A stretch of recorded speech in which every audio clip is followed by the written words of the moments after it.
الحمد لله. الحمد لله الذي من علينا بنعمة الأولاد وفتح لنا من أسباب الهداية كل باب، ورغب في طرق الصلاح وحذر من طرق الفساد.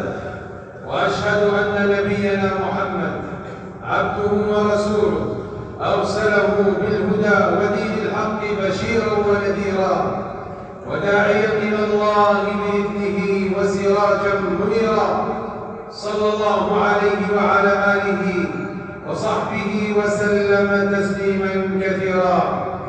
أما بعد، فيا عباد الله، أوصيكم ونفسي بتقوى الله تعالى، فلا سعادة ولا صلاح ولا نجاح ولا فلاح إلا بتقوى الله. إخوة الإيمان، في أيام الامتحانات تعلن حالة الاستنفار من الجميع، من الطلاب والطالبات، ومن الآباء والأمهات، ومن المعلمين والمعلمات. أيها الطالب، أعانك الله ويسر لك أمرك ورزقك العلم النافع، عليك بإخلاص النية في طلب العلم، فإنه من أجل نعم الله، وعليك بالاستعانة بالله، فألح عليه بالدعاء واسأله العون والتوفيق بالدراسة والاستذكار، فإنه من كان الله معه وفقه ويسر له.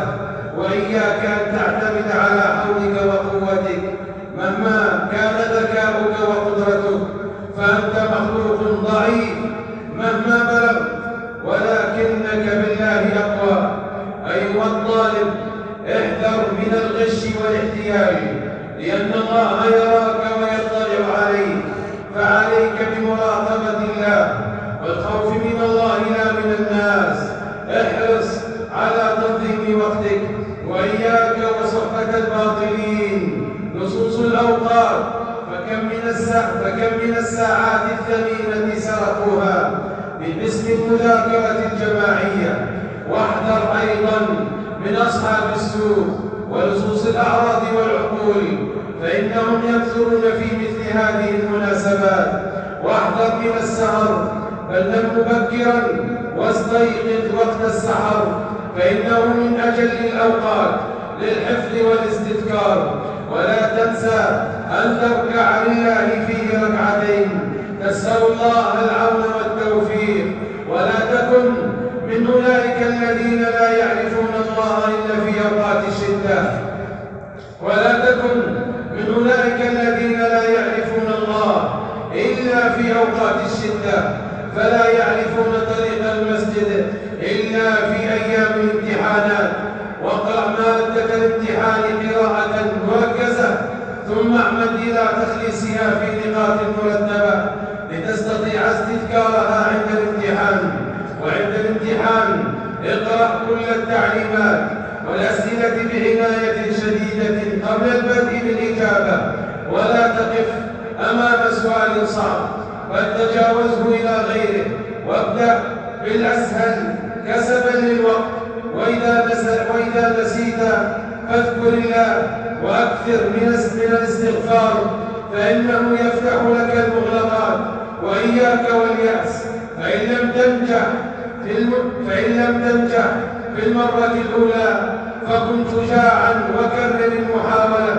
أيها الوالدان، أبشرا بكل خير، فلن يضيع ربي جهدكما، فهذا التعب والجهد، وهذا السهر والتدريس، وهذا الهم، وهذا الذهاب والإياب، والمتابعة منكما للأبناء، كله مخلوف عليكما في الدنيا والآخرة. أما في الدنيا فصلاح الأبناء وبرهم وتفوقهم وحسن أخلاقهم إن شاء الله، وفي الآخرة رضا من رب غفور رحيم، وجنة لا ينفد نعيمها ولا يبيد. فقد قمتما بالمسؤولية أحسن قيام، وحملتم أمانة الأولاد وتربيتهم. أما الأم فلن نوفيها قدرها مهما كانت الكلمات. تدريس واهتمام وإعداد للطعام وتعب وهم صبرت وآهل لها كم تعلمت، فنسأل الله أن يرزقنا الإخلاص وأن يوفيها أجرها. أيها المعلم، أيتها المعلمة، جزاكم الله عنا وعن أبنائنا خير الجزاء، فأنتم من ندين لهم بالفضل بعد الله تعالى، فأنتم تحملون رسالة كريمة وأمانة عظيمة، نسأل الله لكم العون على الدوام، وخاصة في مثل هذه الأيام، أوراق واختبارات وكشوف الدرجات وتصحيح ومراقبة ورصد ومراجعة. فيا معلم الخير، لا نجد ما نقول لك إلا بشارة النبي المصطفى صلى الله عليه وسلم، وكفى بها بشارة للمخلصين. إن الله وملائكته وأهل السماوات والأرض حتى النملة في جحرها وحتى الحوت ليصلون على معلم الناس الخير، فنسأل الله أن يوفق الجميع لما فيه الخير. أقول ما تسمعون